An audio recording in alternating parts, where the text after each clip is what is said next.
Hey, pussy, are you still there? I actually admire that you can actually be this fake, and like when the TV comes on, how you can just change. You're the scum of the earth. The old doubt to me said I couldn't do it. The old said I couldn't do it. Look at me now. Level there. Half a pound. Headshot dead. That's it. There's guys out there that are doing this day in and day out. They live and breathe this stuff that they don't get the recognition or credit that they deserve. Is the secret to fighting? Not being a fucking pussy. Honestly, you can teach anybody how to fight. But like, if you're a fucking pussy, that's a really hard thing to teach someone not to be. Well, this is a good segue into 297 because you have Sean Strickland, Dricus, Plessis. Now, I think what we all want to happen, but let's play a little devil's advocate here. If DDP is able to win and beat Sean Strickland and become the middleweight champion, the fight originally to be made was Izzy versus DDP. African versus African. Find out who the real African is, right? No. Yeah. Is it like Izzy? There is a pathway. My whole point is there is a pathway for Izzy to become champion again. For you to say that he can't be champion again, I'm not saying it will happen, but I'm just saying like there is 1,000% a pathway for Izzy to become champion again because I do believe he can beat DDP. But it all depends on what happens this coming Saturday night. Because if, Strickland is able to, pick apart DDP and beat him, I don't think Izzy fights Strickland again, at least not yet, not now. I don't know. I don't see how you could give Izzy a title shot after he got fucking 4-5 rounded by Sean Strickland, even if Sean Strickland loses to DDP. How does Izzy automatically jump a guy he just lost fucking a 5-round championship fight to every round and jumps him to fight for the title? Get the fuck out of here. Is he not the number one contender? Dirty, he was one of the most dominant champions at that division since Anderson Silva. Yeah, so you make him fight Sean Strickland again. He doesn't get to jump Strickland for a rematch. Yes, he does. Strickland gets a rematch. Yes, he does. The champ still has to fight during Strickland.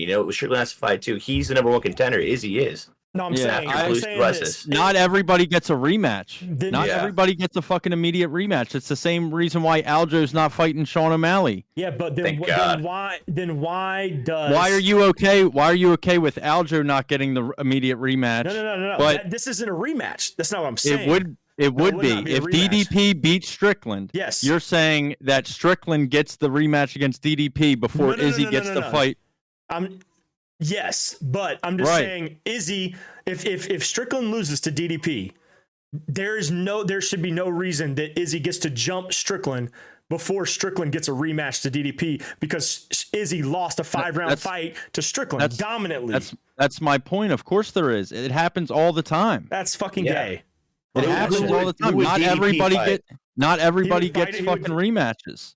You think DDP would not fight until those two fought? No, he's got to defend that belt, bro. No, he's saying. No, he's saying that he would. If I just don't Strickland see how would it's fight fair. DDP. He's saying that if DDP wins and beats Strickland and becomes the middleweight champion, that Strickland would get a rematch with DDP before Izzy gets another title shot against DDP. The thing is like the storyline between Dricus du Plessis and Izzy, that fight was booked. That fight was supposed to happen. It was being set up to happen. They brought him into the fucking octagon to face off against each other. Izzy called him the N-word 25 times. Sure. That was the fight that was meant to happen. Sure. Strickland became champion on a short notice because Dricus couldn't take that fight after fighting like whatever it was, fucking a month earlier or something. So like Dricus and Izzy is the fight to make, Dricus and Izzy was the fight that was going to be made. Izzy loses his belt to Strickland, throws a wrench in all of that. I understand what you're saying, but at the same time, not everybody gets a fucking rematch. Yeah, and Izzy of all champions, who was one of the most dominant champions in that division since Anderson Silva, who was arguably one of the greatest of all time. If anybody gets the courtesy to jump Sean Strickland and get a chance at the title again, it's fucking Izzy. How can it not be? For my point, you said Aljo not getting a rematch to Sean O'Malley is equivalent to this. So Aljo didn't get the rematch because Aljo was a pussy and didn't want his fucking fight his best friend and wanted to move up a weight class. That's why Aljo didn't get a fucking rematch. Well, Aljo asked for the rematch, though. Sean O'Malley picked the next opponent. Yeah, the only reason Cheeto's even where he is because Sean O'Malley picked that fight. And he got the Dana White treatment. Right. I don't think Sean's not going to get Dana White treatment, though. But he's going to get it over Sean Strickland. You think Dana White's going to be like, oh, like gonna favor Strickland over Izzy? I mean, dude, after Izzy beat him, after Strickland dominated him like that, I don't fucking know. It has to be Izzy. The thing is, dude, I don't like after this that. Is all obviously this is all contingent. contingent. This is all contingent on if DDP beats Strickland. Which I don't think he will. He's got to defend his belt, dude. So he's not going to sit there and wait for them to fight. The thing is, that's what we're talking about. Is that first title defense? If he, I mean, the first title defense, I get it. Who would it be against? Robert Whittaker? If not, it has to be Izzy. No. That's what we're talking about. The first title defense. I'm saying. So it would either be between Izzy or Sean Strickland rematch. Yeah, but you would get. If you're saying that if Dricus Duplessis and Sean Strickland go 5 rounds and it's a split decision, Sean Strickland doesn't get a rematch against Dricus Duplessis. Izzy jumps. That's not. Well, that's the thing. Like now, like you can't just add. No. Stop. You can't just add more variables. Decision fight. Period. You can't. You can't add more variables. Yes. Okay. What if Dricus knocks him out in the second round? Okay. Then that's a whole different story. Okay, that's what I'm saying. You can't just add variables in it to make it in your favor of your argument. But I still don't see how Izzy can jump the rematch if Strickland is not trying to go up a weight class and things like that. Because Strickland is the number one contender. He was the champ. If he loses, he becomes the number one contender. That's how rankings work. Right, and does it always happen that way? It's not what I'm saying. That's just how rankings work. So you're saying because Izzy's number one contender, the ranking. But right now we have the number 7th ranked bantamweight fighting for a championship, and that's because someone has Dana White's cock in their mouth. But that's because rankings don't always matter. Yeah, well, when the fight that sells matters, that's why it's happening.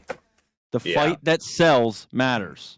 Look, that division. Aljo versus O'Malley doesn't sell as much as. You have to put an asterisk on there because Merab didn't want to fight Aljo, so that pissed off Dana. So Dana said, "Fuck you, I'm gonna make you fucking wait." So that's why there's an asterisk in that whole division because it could have easily been Merab versus Sean, but Sean, because Merab and Aljo pissed off Dana White. That's why this whole fucking thing is happening in that division. I'm just referring to this division. If Izzy jumps Sean Strickland and gets to fight DDP, I think it will be a great fucking fight. I just don't agree with the fact that if Strickland doesn't get a rematch before Izzy gets to jump him to fight for a title after he lost to Strickland by a large margin. I think if there's any former champion currently right now in the UFC that deserves a fight like that, a situation like that. I don't necessarily think Aljo deserves that, but I think the most dominant champion in that division since Anderson Silva does. That's all I'm saying. Like, it wouldn't surprise me if DDP wins that you get DDP Izzy. I don't, like Strickland really didn't even deserve that title shot at the time. He took it on short notice. He wasn't planned for that fight. I agree. Exactly. So you can't he beat him. So now it's like there's so many different variables that go into this that change this conversation in a multitude of ways. Like you said, if it goes 5 rounds and it's a split decision, then fucking we want to see Strickland DDP too. If it's a second round knockout by either one of the guys, we probably never see them fight each other next. Sure. It's probably and you probably. I don't know. But like DDP dominated Whittaker, so then like if DDP loses, what the fuck does he do after this? Whittaker was hurt, but I think either way, no matter who wins, I think DDP's next fight after this is Izzy. I think that's actually safer to say because I think regardless if he wins or loses, his next fight is Izzy. Okay. I think because think about it like this: if Strickland beats him. Because now we're talking a division that kind of sucks. It's a little thinner, I guess. If you think about it, thinning out a lot. If you think about it like this, Strickland beats DDP, right? DDP's not going to go back and fight I want to say Forrest Whitaker. Robert Whitaker. Yeah. Dude, somebody said that to me. My boy said that to me the other night. We were playing video gaming or whatever, and he was like, I said Robert Whitaker, and he was like, is that the same guy that's fucking been in the UFC like forever from back in the day? How old is he? And I'm like, what the fuck are you talking about? Yeah. I was like, Forrest Whitaker? He's like, yeah. I was like, oh shit. So anyway, Forrest Griffin? Yeah. But yeah, so I think if Sean Strickland wins, I don't think Izzy runs. I think Izzy, I think DDP Izzy is the next fight, no matter what. I think if DDP wins and becomes middleweight champion, I think he fights Izzy. I think if Sean Strickland beats DDP and Strickland retains, I think the next fight is number one contender for this again, and it's Izzy DDP, and the winner fights Strickland for a second time.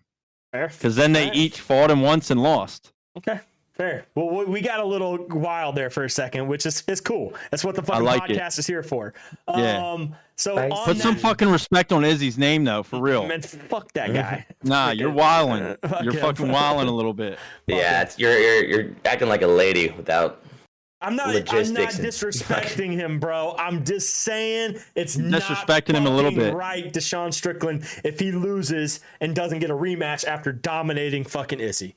Why doesn't Izzy get this rematch? Fuck rematches. Because he got his ass whooped. But no. But why? It was a decision win, if was it not? Sean Strickland gets his ass whooped, he's not going to get a rematch. But it was a decision win. If he puts up a good fight, it was not. Yeah, Sean Strickland unanimously decision, unanimous, like 5 rounds domination. If Dricus does that to Sean Strickland, yes, you are 100% right. Sean Strickland will not get a rematch, just like Izzy didn't get a rematch. But if Sean puts any ounce of a fight in it and keeps up, and it is a split or a close unanimous decision, 20, like whatever, not 29-28, but if it's a close fucking fight the whole way through, you have to give him a rematch. You have to give him a rematch, you know? But anyway, setting up to the UFC 297, we got a little sidetrack. Fuck it, I love it. Middleweight title bout. We're starting right from the fucking top. Let's just go right from the top and go straight down. Sean Strickland, Dricus du Plessis. Who you got, Murky? Who you got, Nasty? Let's fucking run this bitch. Go ahead, Nasty. Man, if Dricus grabs him, it's over. I mean, Dricus is so strong. But the thing is, dude, I'm gonna go weird with Sean Strickland taking this. If Dricus closes the distance, gets a hold of him, it's not gonna be good for Sean. But dude, I'm riding this weird fucking train of UFC. So I got a wild hair with Sean. On paper, I'd say Drew Plessis all day though, all day. But it's a weird time. Yeah. This one makes me super nervous. I think I want Strickland to win and beat him. Yeah. Fucking Dricus is a scary motherfucker, dude. No one thought that he was going to dominate Robert Whitaker the way that he did. I think that was really kind of like an eye-opening moment for people that were just like, oh, wait, what the fuck? Like, oh, this dude's for real. I don't know. I'll say this because this will be a good plug for our Verdict MMA League.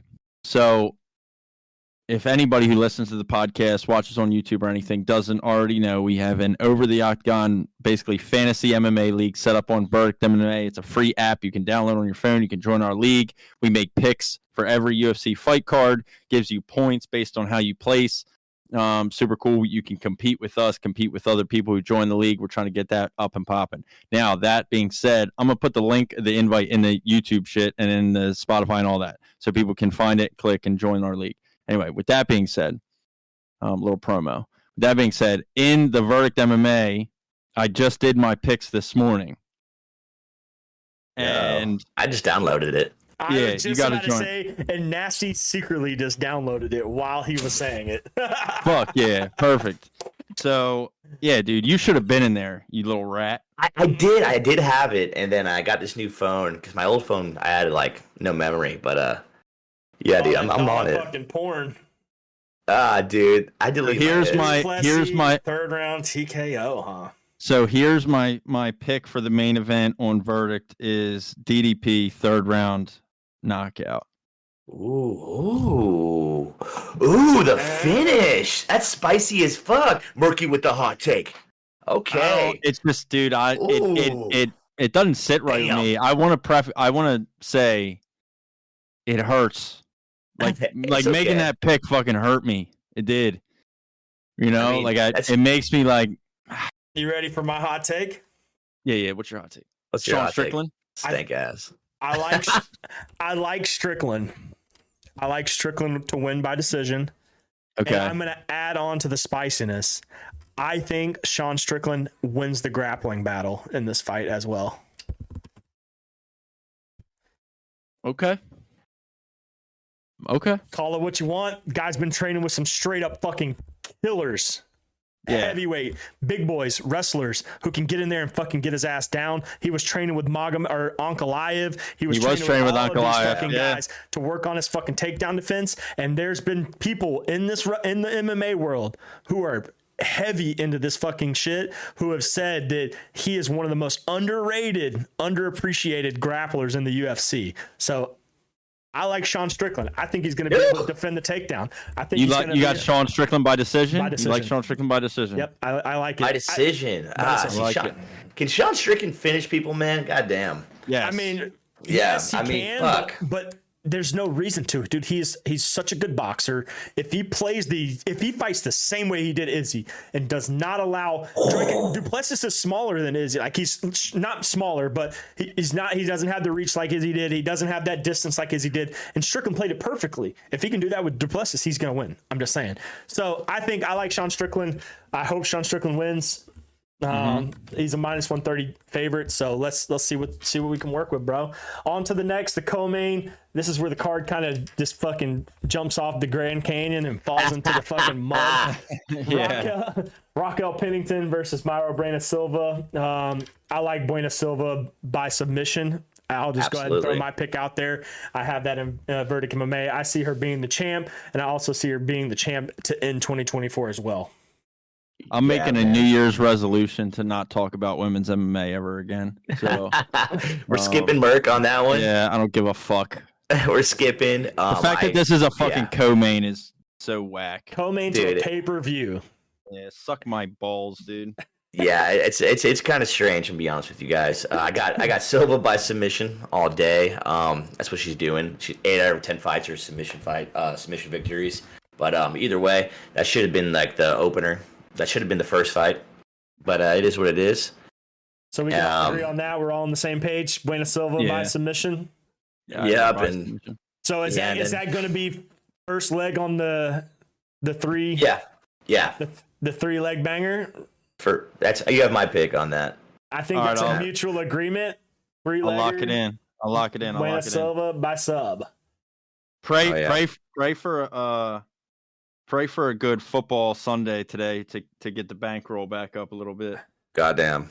Oh, yeah. And then the next one, I'm pretty confident in this one as well. Neil Magny versus Mike Malott. I'm going to go ahead and throw my pick out there. I like Mike Malott by TKO KO. Come on now.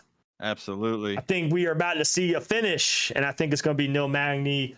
Last run in the top 15. He doesn't deserve to be there in the first place anymore. He's on a downward spiral, especially after getting embarrassed by Ian Gary. It's come on, man. I think he's been humbled. He's going to continue getting humbled, and I think Mike Malott is definitely a good up and coming contender who can do it. So give me Mike Malott by TKO KO in that fight. Is that another one? We're mutual 3-way around the table. I like that. Well, the thing is, there's a couple fights that I'm very confident on. Okay. And Silva submission, and then we'll see. I got Malott second round KO. I got him KO as well. And then we get on to the second fight of the main card: Chris Curtis versus Marc-Andre Barriault, however the fuck you say it, Barriault. Chris Curtis, man, I mean, he's kind of 50-50 in my eyes, man. He sometimes he looks good, sometimes he looks like shit. I don't really understand him as a fighter. I don't understand what his mission is in the UFC. I mean, like I said, sometimes he looks really good and sometimes he doesn't. So he's just kind of always 50-50. Marc-Andre Barriault, I've watched him fight. I mean, I will say this. Last time the Canadians had a full like the Canadian card. They dominated the card. Yep, they did. Yeah, dominated the card. But Chris Curtis needs a redemption. He's coming in as the favorite. I just don't know, man. Like, I'm 50-50 on this fight. To be fair, I just haven't been impressed with Chris Curtis in his past few fights. It's tough, man. He lost to who was it? Gastelum, and then I think his last was a no contest. Is his one no contest? Didn't he lose against Buckley as well, or did he beat Buckley? That was the. Let's see. I was just looking at it. I'm not sure, man. Yeah. So he beat Buckley, lost to Gastelum, and then he was supposed to fight Imavov, and that was the no contest. But he lost to Hermanson. Yep. And my whole thing, man. He did beat Brendan Allen though. The thing is, dude, you're fighting his camp right now. Who is his camp fighting with, dude? He's fighting with Sean Strickland, who's fighting with all these other guys training. He's training alongside them, dude. That's why I got him winning and edging this out, because, dude, his camp is dirty right now. He has a camp that he's training with the champ. That's true. Yeah, that's fair. Man. I personally haven't been that impressed with him. Like, I don't think he's looked that impressive recently. No, dude. He's I picked Barry Alt by decision in this. Ooh, okay. But see, Burial on the other It's hand, hard to bet on Chris Curtis. It is, but he hasn't looked that impressive either. I mean, he lost to Hernandez, but he did just get a big win over Eric Anders. So I don't know, man. This fight, I'm not gonna bet on. Like, I wouldn't put this in my parlay. I wouldn't put this as a play. I'm not. I don't really care to see either one of them win. I mean, I'd pick Chris Curtis just because I'm a fan. I'm kind of a fan of some of his fights, but I don't know. Now the next fight, I am a big fan of this fight.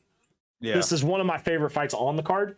Masvar Evolov versus Arnold Allen. I've liked Arnold Allen here recently, especially after his rise in that division. I know he got put into a tough situation where he ran into the Yairs and the Ilias and the Volks and the Maxes of the world, and kind of, here we go. Now you're with the big boys.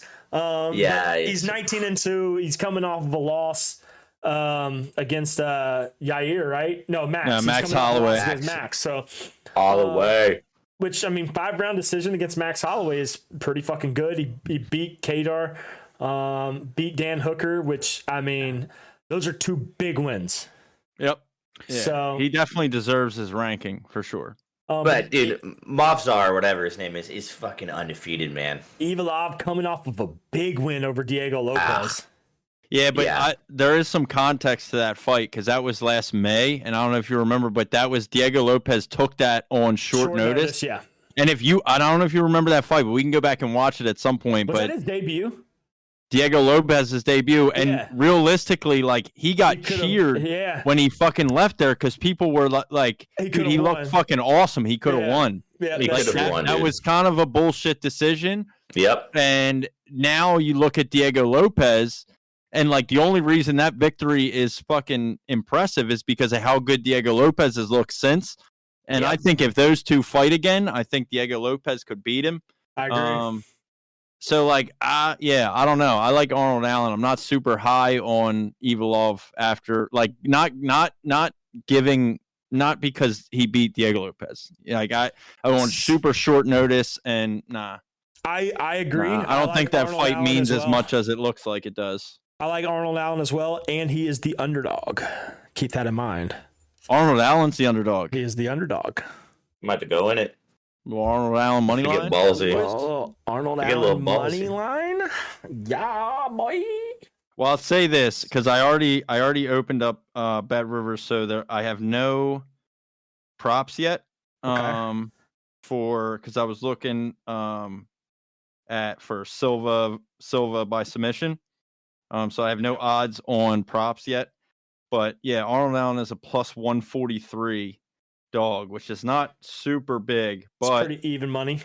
Yeah, fairly even money, but a plus 143 dog. Yeah, I like it, bro. I wouldn't hate throwing a little juice on that at all. What if we add that in as part of our 3-legger? That's what I'm saying. I mean, you couple that with the method of victory, method of victory submission finish. And then we pick you one could get a more. little juice there. Yeah, you could Yeah. definitely get a little juice there. So, and then we'll just talk. We'll kind of journey into the prelims. I don't really care too much about the early prelims as much, so I don't really care to dive in too hard on that. But we got some decent names on the early prelims or on the prelims. Brackatona, Dana White or not Dana White, the Ultimate Fighter winner, two-time Ultimate Fighter winner, getting Garrett Armfield. Brackatona, I think he wins this fight just based on his grappling and wrestling. He's pretty solid. Anus in Canada, you gotta go with the home field advantage on that one. I think he'll take it down. So that's my pick on that. You got my boy. Go ahead. You got my boy Charles Air Jourdain fighting too, though. Jourdain's Canadian, right? Jourdain's Canadian, right? Yeah, dude. He was also on the last Canadian card and won. Okay, I like him, man. I like him. I've been a fan of him for a couple of years now, dude. His striking's way better than it seems to be on paper, man. He's got some crazy strikes. There's a highlight reel of him floating around the MMA scene. He is at a huge physical disadvantage in the striking game on this fight. So he is a Sean Woodson, dude, has a 9-inch reach advantage. Also has a 6-inch height advantage. So Jourdain is very small compared to Sean Woodson as far as length and height goes, which I think plays a huge factor always in the striking battle. So that's definitely something to keep an eye on. On the grappling exchanges as well. Yeah, that's going to be something to keep an eye on, man. Yeah, Sean Woodson's a 9-inch reach advantage is wild, bro. I'm stoked about this fight, man. I was looking at the prelims. What's the height advantage? 5'9" to 6 inches. 6-inch height advantage too. That's fucking nuts. Yeah. Charles Jourdain got some good subs too. This is going to be a good fight. This might be a fight of the night. I'll tell you this: my fight to watch. I didn't even know it was on this card until right now, boys. But my fight to watch: Jillian Robertson, Polyana Viana. Yeah. Now I told you. Now I did tell you that my New Year's resolution was to not talk about women's MMA, and I apologize. I was fucking wrong because now that I see this, just absolute beauty of a matchup here. It's dirty. I'm gonna be watching weigh-ins. I'm gonna tell you that. I'm gonna be watching the weigh-ins. Polyana Viana, my little Kirma. I'm gonna be spraying during the weigh-in. I'm gonna be watching weigh-ins. 100%. Poison Ivy. She's the one. She's the one with the pain tattoo. Right on her chest. She's the one that has the pain tattoo right on her chest, and she has the Polyana Viana, and she's got the Akatsuki tattoo, and she has the full Naruto setup on her arm and her chest, and her stomach. Her belly button is the Orochimaru curse mark. Dude, she stole that from me. I mean, not the curse mark, but the Naruto seal. On her stomach. I've got a boner. You guys are talking about hentai. Fucking cartoons again. Yeah. God damn it! But she didn't look impressive in her last fight. To be fair. Nah. If we're gonna be serious, but neither did Gillian Robertson. She got dominated against Molly McCain, right? Wasn't that her last fight? No, Tabitha Ricci was who she lost to. Baby Shark. Yeah, Baby Shark. She got her ass whooped too. All 5 rounds. Oh, I'm going down her rabbit hole. Let's change subject. Yeah. But Gillian Robertson, I mean, she came in as just a straight up submission artist. Like that's what she was known for, was just her Brazilian jiu-jitsu. Her Brazilian big titties. What? What'd you do to me, Joel? Her BJ-J. Yeah. God. Oh shit. But damn. Yeah, that's great. But they both That's went fight to watch, boys. Yeah, that's fight to watch. I ain't mad at it. I'll be watching weigh-ins. So yeah, that kind of wraps up 297, and I don't have really much. I don't really care too much about the early prelims. I mean, I'll be on it. Starts at 6:30 p.m. Main card clearly starts at 10 per usual. You know where to find us. We'll be in the Overs Club Discord showing these fights like always. This almost feels like a slap in the face to have to pay $80 to watch this fight though. Like, God, almost. Yeah, it's some bullshit. That's just a big slap in the fucking face. Yeah, that's a fucking bullshit. I mean, but like the main event is a must see. That's the thing. I will say this though: if there's anybody out there that wants to sponsor our podcast and wants to put us on the map financially, like, listen up. We're here. We're trying to get to as many UFC events as we can this year. And just to go and look and see that one of the fight nights with like one good fight on it is $300 a ticket. If there's anybody out there that wants to that wants to fucking financially shoot some cash our way to get us to these fights, we ain't gonna say no, my friend. But you know, as of right now, we're working on some big parlays. If we can hit one big parlay, you know, we'll be at these fights. But man, UFC, man, get it to fucking gather, dude. Why do I gotta spend $300 to watch Aaron Blanchfield, Marion Fiort as a co-main? Like, get the fuck out of here. Come on now. That should be painful. I would pay 150. The force is feminine. But I ain't paying $300 to go fucking 16 hours away to watch a damn women's co-main. Let's go, man. Yeah, that's tough. I paid $300 2 years ago to watch fucking Volk in a main event. You weren't there. With Hamzat and fucking Gilbert Burns and the Korean Zombie and fucking Ian Gary and all these guys. I spent that money to watch that. Yeah, So- I mean, I paid about the same amount of money to watch a Phillies home playoff game this year in the NLCS. Yeah. Costs the same amount of money as a fight night in fucking Atlantic City, co-main event by Aaron Blanch. Like, dude, suck my nut, dude. Yeah. I got an 8-ball. Yeah. But maybe speaking of maybe events, we can get fucking NLCS tickets and an 8-ball. Right. Still cheaper. Speaking of events, though, this one's big for me and Nasty. One FC announces its only 2 American events this year, and one's in Atlanta. Is in Atlanta. So now we're talking about is $300 worth an event? Absolutely, because I don't have to travel. It's home. It's home sweet home. I'll be there no matter what. We got some things worked out for that. I'm gonna be on my fucking let me get a vendor pass type shit. It's gonna happen. Oh yeah. Just speaking in there. We have, and this is what we do. So I think vendor pass would be definitely achievable.